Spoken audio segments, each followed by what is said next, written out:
안녕하십니까.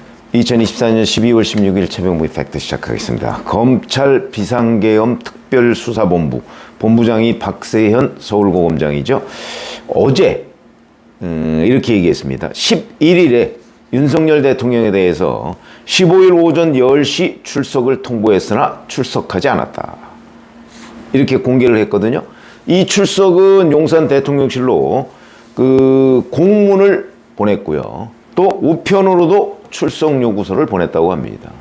지금 이재명 대표는 선거법 2심 재판의 재판 기록, 1심 기록을 받지 않아서 2심 재판이 시작도 못하고 있죠. 안 받는다는 겁니다, 기록을. 폐문부재, 문을 닫아서 집에 있지 않다. 재판을 지연시키기 위한 술책이죠. 근데 윤석열 대통령은 그렇게 하지는 않았다고 합니다. 이걸 받은 걸 검찰이 확인을 했다고 합니다. 근데 너무 검찰이 조급증을 내고 있다, 이런 생각은 듭니다. 11일에 통보했으면요, 11일은 윤석열 대통령에 대한 탄핵소추안이 국회에서 가결되지도 않았을 때입니다. 물론 가결되지 않아도 소환을 할 수 있죠. 그러나 그동안의 다른 피고인들에 대해서 검찰이 했던 방식, 이런 것들을 우리가 참고로 한다면 너무 서두른다, 이런 느낌을 받습니다. 아마 민주당이 자꾸 특검으로 넘기려고 하니까 이런 부분에 대한 검찰의 초조함이 반영됐나? 글쎄, 아무리 그래도 그냥 이재명 피의자한테 했던 만큼 정도로 하면 되는 것 아닌가요? 그런 생각이 듭니다. 자, 그런데 윤석열 대통령이 출석하지 않은 이유, 아직 변호사 선임을 끝내지 않았다. 이거는 일단 논란은 있습니다만은 내란 혐의에 대한 수사기 때문에 이게 굉장히 중한 범죄입니다. 그러니까 왜 재판으로 넘어가면 필요적 변론 사건 이런 거 있죠. 그것처럼 이것도 수사기관에서 수사를 받을 때에도 변호사가 있어야 한다. 그러니까 변호사 선임이 아직 끝나지 않았다는 거는 핑계가 아니라 합당한 이유가 된다. 왜? 검찰이 수사 시작한 지 얼마 되지도 않았습니다. 그렇기 때문에 더군다나 엊그제까지, 그저께까지 현직 대통령이었습니다. 이런저런 문제 때문에 변호사 선임을 지금 하고 있는 중이니까 변호사 선임하는 시간은 좀 줘야 되는 것 아닌가요? 검찰이 좀 지나치게 보입니다. 윤석열 대통령은 김홍일 전 대검 중수부장 등 변호인단을 지금 구성하고 있다고 합니다. 자, 그래서 어제 이제 박세현 고검장이 그렇게 얘기를 했고요. 그래서 이거 11일 날 통보를 했는데 15일, 이제 오늘 어제 안 나갔죠. 어제 오전 10시에. 그러니까 이제 오늘 또 이제 아마 2차 출석을 통보한다고 합니다. 글쎄, 근데 변호인 선임이 끝났을까요? 그랬을 것 같지 않은데요. 보통 출석을 3번쯤 통보하고 이재명 대표의 예를 보면, 그리고 나서 이제 그 다음에는 긴급 체포를 한다든가 아니면 그냥 조사를 포기한다든가 심지어 이제 송영길 전 대표의 돈봉투 사건은 3번이 아니고 5번 통보를 했습니다. 그런데도 응하지 않았죠. 긴급 체포 이런 것도 없었고요. 체포영장도 없었고요. 물론 그거와 이 내란 혐의에 대한 거는 죄의 경중이 다르다, 이렇게 얘기는 할 수 있을지 모르겠으나 어쨌든 원칙의 일을 보면 통보를 하고 나서 몇 번 정도 불응하면 그 다음 조치로 들어가는 거죠. 한 번 불응했다고 해서 바로 그 다음 조치로 들어갈 건 아니다. 이거는 윤석열 대통령이 본인이 검사 출신이니까 아주 잘 알겠죠. 체포영장이라는 거는 피의자가 죄를 범했다고 의심할 만한 아주 상당한 이유가 있고 정당한 이유 없이 출석 요구에 응하지 않을 경우 이제 청구할 수 있습니다. 지금은 변호인 선임이 아직 안 됐다. 지금 수사 시작한 지 얼마도 안 됐기 때문에 이거는 정당한 사유냐 아니냐. 물론 이거는 궁극적으로는 법원이 판단해야 되는 건 아닌가요? 검찰은 늘 정당하다고 얘기를 하겠죠. 그렇기 때문에 이게 그렇게 간단한 문제는 아닙니다. 적어도 3번 정도의 하고 더군다나 합당한 사유인지 변호인 선임이 안 됐다는 것이 합당한 사유인지 여부를 따져봐야 되는 아마 그런 복잡한 법률 문제가 있는 거지 서울고검, 검찰이 서두르기만 한다고 되는 문제는 아니다. 윤석열 대통령이 법조인이기 때문에 이 부분은 아마 이런저런 과거 사례, 특히 이재명의 사례를 참고로 해서 제가 지금 윤석열 대통령의 방어가 그 참고서가 이재명이다 이렇게 말씀을 드렸지 않습니까? 물론 이재명처럼 꼼수 이렇게 부리면 안 되겠죠. 다만 법과 제도에 합당한 대로 방어를 해나갈 수 있는 권리가 있는 겁니다. 그게 방어권이죠. 자, 그런 거고요.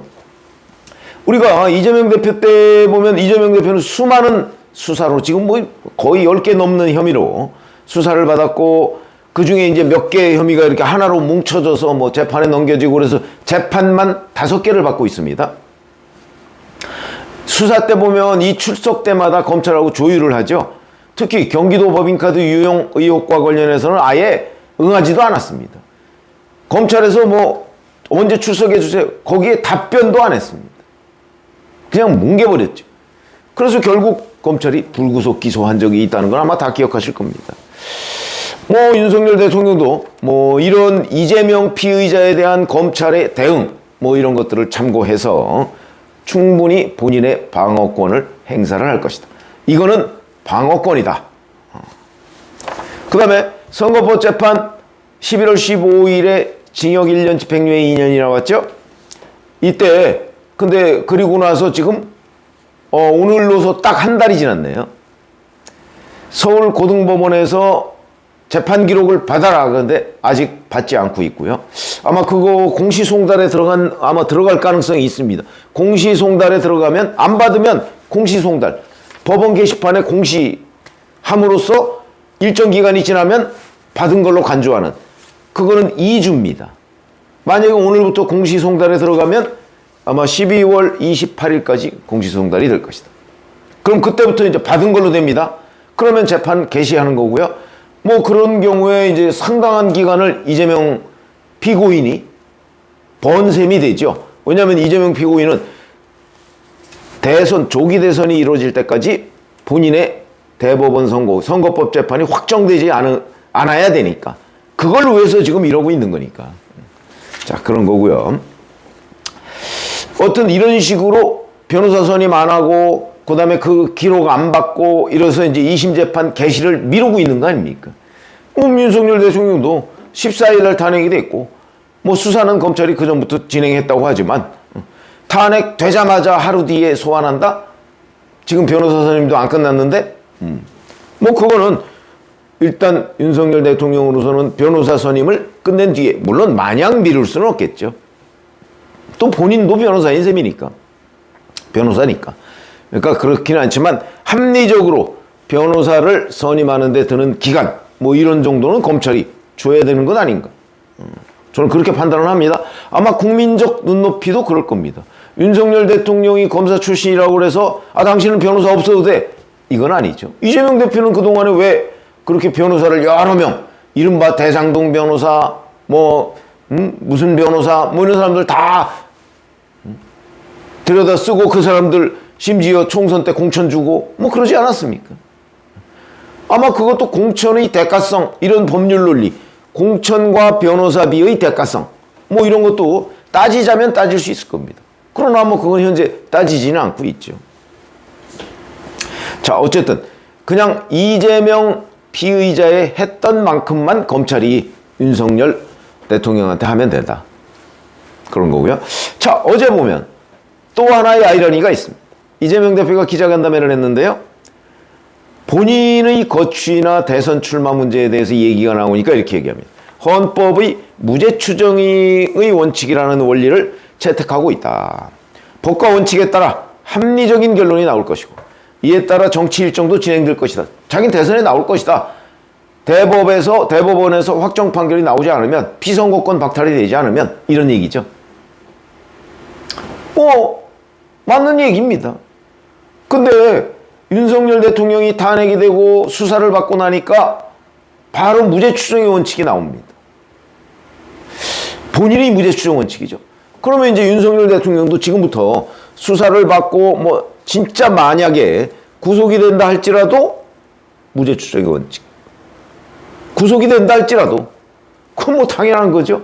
그거를 지금 이재명 대표가 미리 얘기를 해줬습니다. 물론 자기 사건과 관련해서 얘기를 해줬지만 그거는 그대로 윤석열 대통령의 경우에도 해당이 된다. 무죄 추정의 원칙. 그러니까 윤석열 대통령은 진짜 만에 하나 구속이 된다 할지라도 직무정지 상태인 대통령이 구속된 것 이런 것이지 그게 곧 유죄다 이렇게 얘기할 수 있는 건 아니다. 그러니까 늘 중립적으로 보면 이재명의 케이스가 결국은 윤석열의 케이스하고 뭐 별반 다르지 않다. 혐의만 다를 뿐이지. 뭐 이렇게 우리가 볼 수가 있는 겁니다. 더군다나 이재명 대표는 아주 명백한 증거가 나왔는데도 불구하고 예를 들어서 백현동 국토교통부 공문 이런 게 나왔습니다. 뭐 더 이상 재판을 진행하나 마나 이죠. 우이증 교사 뭐 무죄를 받았습니다만 1심에서 그거 통화 녹음 나왔습니다. 그 통화 녹음 아마 서울고등법원에서 들어보면 아 그래 이게 우이증 교사지 그럼 뭐가 우이증 교사냐 지금 그렇게 판단할 것이라는 법조인들의 예상이 90%가 훨씬 넘습니다. 그런데 지금 1심에서 김동연 부장판사라는 사람이 물론 그 사람 혼자 한 건 아니지만 무죄를 선고했거든요. 1심에서 그때도 90% 이상의 법조인이 이건 유죄다 얘기했는데 그 예상을 깼습니다. 아마 고등법원에서도 또 뭐 어떤 결과가 나올지는 모르겠습니다만은 지금 법조인들의 90% 이상은 그 녹음 파일을 들어보면 이거는 우이증 교사다 이렇게 여전히 판단을 하고 있다는 사실 그리고 그게 6개월 내에 2심이 나올 수도 있다는 사실 그러니까 대선 전에 2심이 나올 수 있다는 사실 물론 그거는 아마 그 대법원 확정 판결은 대선 전에 나오진 않을 겁니다. 만약에 인용이 된다고 했을 경우 아니 뭐 기각이 되면 뭐 얘기할 것도 없고요. 자 그런 거죠. 그러니까 윤석열 대통령의 신분이 어떻게 되든 재판으로 넘어가게 되더라도 그때까지 무죄 추정의 원칙 이거를 이재명 대표가 어제 기자회견에서 본인 사건의 예를 들었지만 여하튼 얘기를 했다. 이러니까 이재명이 결국 참고서가 되고 있다. 라는 것이죠. 자, 이재명 대표가 그동안에 본인의 수사, 본인의 재판, 여기에 응하는 방식. 아마 이런 부분은 지금 윤석열 대통령이 앞으로 이제 응하게 될 뭐 수사, 그 다음에 이제 뭐 재판으로 가게 될지 어떨지 모르지만 뭐 가게 될 가능성이 높죠. 가게 됐을 때도 똑같이 적용된다. 이 얼마나 아이러니인가. 불과 한 달 만에 윤석열 대통령과 이재명 대표 간에 이 이른바 이 사법 리스크와 관련한 공수가 완전히 뒤바뀐 상황이 됐다. 정치가 참 역동적이다. 뭐 이런 얘기도 할 수 있지만 아이러니다. 라고 하는 것이 보다 중립적인 표현이 아닐까 싶습니다. 고맙습니다.